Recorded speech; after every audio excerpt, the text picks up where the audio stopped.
Ian and Landon, thank you very much. So Spain are into the round of 16 with their first World Cup knockout stage victory since 2010. And look at that bracket. They will face the winner of Portugal against Croatia, which is the next game we're going to bring you here live on Fox. Jules Breach here with Carly Lloyd, Javier Hernandez and Clarence Seedorf. A big win for Spain, 3-0 victory, a clean sheet again, Carly. Is this more like the Spain we've been waiting to see? I think so. I mean, I don't think it's much of a surprise that they beat Austria, although Austria's been a great side this World Cup, fight till the end, gritty. But I think Spain was definitely more intentional with their movement, their passing. The game was more opened up for them, so it made it a bit easier to play. Cucurella out on that left-hand side, though, he was, I thought, phenomenal at just creating chances and crosses. But yeah, I think Spain, they've got all the pieces. Yeah, what a World Cup Oyarzabal's having. Oh my God, with this brace. And speaking about Cucurella, the 3 goals came from the left side. You know, with Cucurella with both assists, then Baena as well, the assist for Pedro Porro over there. But yeah, Oyarzabal, I mean, I was happy to speak about him before the game, and I mentioned that he's an all-around player. And today, apart that he was playing in the build-up, etc., he was being the poacher and he scored very good goals. Absolutely. I mean, we said it. This was the type of match that Spain needed, and probably also the right adversary to upper their game. But they came in with a different mentality. It was more direct, as Carly said. It was intentional. I think that is really the right word that you use there. And Lamine Yamal being inspired, going for the 1v1s and actually making some stuff happen a few times. I think that was important for them as well. So this was a good warm-up for the next phase. I think Spain deserved this win by far, and no surprises actually. They're still yet to concede, which is impressive. A lot will always be made of all of their attacking players, and rightly so, Carly. But how impressed have you been with them defensively? I think they've been really solid. I think even, a couple of chances Austria had early on in the first half, the header, they've done well, and they're organized, and they don't get countered that often. So, I was always an attacking player, but my defenders and being compact and being all on the same page is what wins you championships. Definitely. Okay, well, Spain are into the round of 16 with a 3-0 victory over Austria. It is the first time they've scored 2 or more goals in a World Cup knockout stage match since 1994. And the Spain supporters were absolutely loving it at the watch party. This is back in Madrid, a big win for the reigning European champions, and they're hoping their World Cup run is... So Spain are into the round of 16. They'll face the winner of Portugal against Croatia, which is the next fixture kicking off today here on Fox. We're looking forward to that one that's coming up next. You mentioned just there Oyarzabal and just how good he's been. Is he becoming the most crucial player for Spain at this World Cup? Not the most, but I think he's a hidden strength of Spain, because nobody talks about him, nobody really pays attention. But then every time there's something happening in the box, it's him right there creating chaos for the adversary. So I'm really impressed by his play, absolutely. Yeah, definitely. I think he's been crucial. He's been efficient, and. Like Clarence said, I think most of the opposition teams that Spain play maybe get worried about Pedri, Rodri, Lamine Yamal when it's there. And then that amount of players of good talent that help you to be there. And as a striker, that's what you want. That other players focusing on other ones, you be 1v1, so make good movements so you can create spaces and then score goals. And he just gets the job done. I think clinical in front of goal. I mean, as a striker, it's why you're paid the big bucks. Yeah. You got to finish chances, but he's just sliding under the radar. You say thank you all the time. Thank you, Yamal. Thank you for this. Thank you. Thank you, Cucurella. Yeah. And good signs for this Spain team now that we've seen them in the knockout stage. After everyone before the game was kind of saying, I want to see which Spain turns up in the knockout stage now. No, absolutely. Spain had to come up with such a match. I mean, you cannot go further and not coming in a better shape and creating more chances and showing what they showed today. This is the Spain that we all know about, that will come in 4 chances, 5 chances, and scoring a few goals. I do have to say they need to take care of those big first minutes in the matches, because in the beginning Austria, was coming, but they don't have enough talent to really make it complicated for Spain. So I think this is something that we'll have to look at.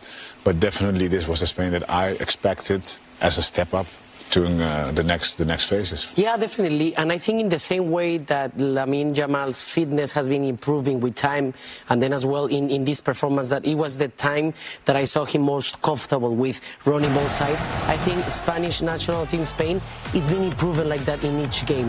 We still say that we expect more out of them, because we see national teams like France, like Argentina, being more efficient over there and more attractive to see. But now I think Spain is building a very good momentum in the correct time.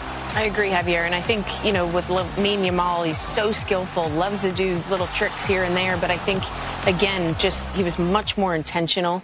Spain were much more intentional with their passing, going a bit more direct. They're building. Lamine is building as well, and it's kind of a scary thing. Now Spain is still building. They're only just getting started, aren't they? OK, guys, well, that's the first match. 32, and then just walk off the pitch very calmly, focused on the next game. Their first World Cup knockout win since lifting the trophy in 2010. So maybe you would expect bigger scenes of celebration. There certainly were in the stands as well. And what it means is they will face the winner of Portugal against Croatia in Dallas on Monday at 8 o'clock UK time. Whoever they play, whether it is Portugal or whether it's Croatia, that game will be live on BBC One. 5 of the 8 last 16 ties are now set in stone. It's Paraguay against France, Canada against Morocco, USA against Belgium. They're all in the same half of the draw as Spain. And in the other half, we know that England will play Mexico and Brazil will take on Norway. There are 5 round of 32 games still remaining, and it all gets underway with that Portugal-Croatia clash, which we'll be able to see here later on tonight.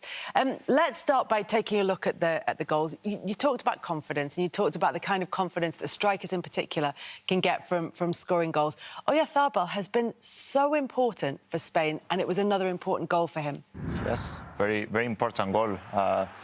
When I heard sometimes people, they are a bit in doubt with Spain because of the centre forward, and I think Oyarzabal is just doing the job. He's scoring goals, apart from the first game, which he didn't score. But here we see his movement, very clever position. He stops his run to get the cutback, and he's very good finisher in the box. Look how he steps back a little bit. The centre back just goes in the line. Absolutely. I think he benefited from 2 extremely good fullbacks in his team, but also Lamine Yamal. We've talked about him, and we will talk about him in the future.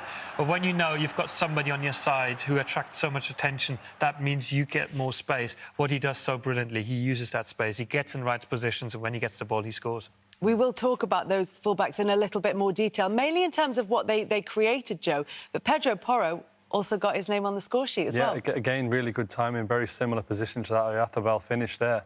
I think Spain is so patient, and they're just picking their moments. I think Oyarzabal is a striker. I love him. I've not really paid too much attention to him and all the big names in this tournament, but so calm. But this smelling danger here, Cucurella out there to Bernat, and then as he arrives here, Baena bailed on that. But it's a beautiful finish, and it's a great moment for Pedro Porro, because we weren't sure who was going to start today. And he's quite an emotional player. I noticed that with Tottenham. And when his confidence is high, he really plays to his best. This is a massive moment for him and for Spain coming in. It's a really good header, really good goal at an important time in the game. Yeah, the fullbacks were so important for Spain today, and we'll look at their role in a little more detail. But for Porro to get the goal as well, Cesar, was just the sort of icing on the cake.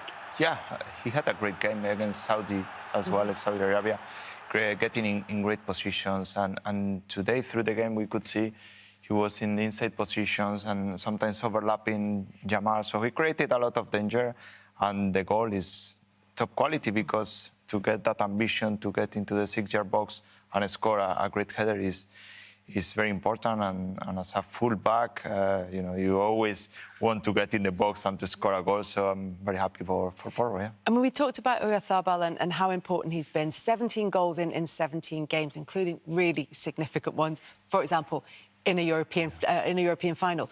But But in this game in particular, because of the criticism that maybe he's had and because he does go under the radar, there are bigger names in this side. How important is it that he can keep on delivering in what is quite a low-key way?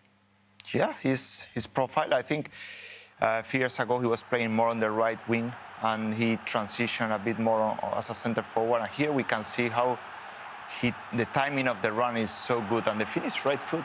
That's a beautiful finish. It's not easy with the so keeper. Clever, watching it come across his body. Schlager spreads well.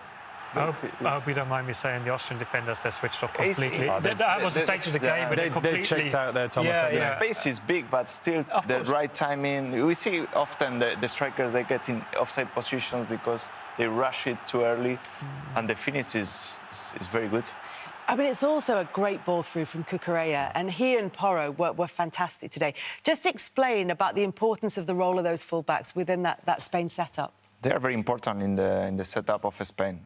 We've seen tonight 2 assists from Cucurella and 1 goal from Porro, which they are determining the score. So it's very important, and the way also they control the positioning is very good, counter-pressing position, and I think they feel when they need to go forward or when they need to stay back and have a bit more control of the game, which I think is very important. I think to have that attacking impression on the game and also not give up a chance really in the whole 90 minutes is a massive compliment, because ultimately they're on there to defend, but they can add that to the game as well. Yeah. That makes them a real threat. Because maybe when you have offensive fullbacks, you expect to be exposed, and they haven't. So. No. It's very impressive. Well, particularly when we talked about the selection of Porro over Llorente, you were saying, well, maybe he's a bit better on the ball, but the idea was that he was just going to be kept very busy defensively rather than being able to get forward as much. Yeah, and I was a bit surprised in the first half. He was getting in offensive position more than expected, because also we've seen Jamal going more towards the centre of the pitch. And, also his positioning allowed Jamal to move a bit with more freedom, and also he wanted to score that goal that he got it in the second half. Yeah, those wings are so strong for Spain. It isn't just about the fullbacks, as we've been saying. It's about the wingers in front of them as well, and the relationships down the side. Works really well. I mean, we talked about Nico Williams not being available, and you think, this is tough for Spain, but look at the squad. There are so many players that can easily come in. And it just, as I said, they get better and better in that understanding. We said before the game, when Lamin's on the ball, Pedro Porro needs to fill in the gaps. But today, it was easy. It's almost an advantage, because it's at a certain point in the game you thought they can go through the motions, because Austria, they weren't threatening them. And, on the way to the final, if they make it all the way, then maybe today was one of those games where they could, spare some energy because they weren't tested. But due to the fact that both fullbacks and the wingers played extremely well. And we know how effective Spain have been under Luis de la Fuente and not lost a tournament game under him. But you've touched on it a few times, the idea that Austria didn't put up much opposition past, the first 10, 15 minutes of the game. Is this something that they've been guilty of under Rangnick at crucial points in tournaments? Yeah, he's created this buzz around the team. He's been there for 4 years now, and he's made a lot of changes, and it worked really well. But in big games, and I always argue, because he has such a big impact on football in Germany and in Austria.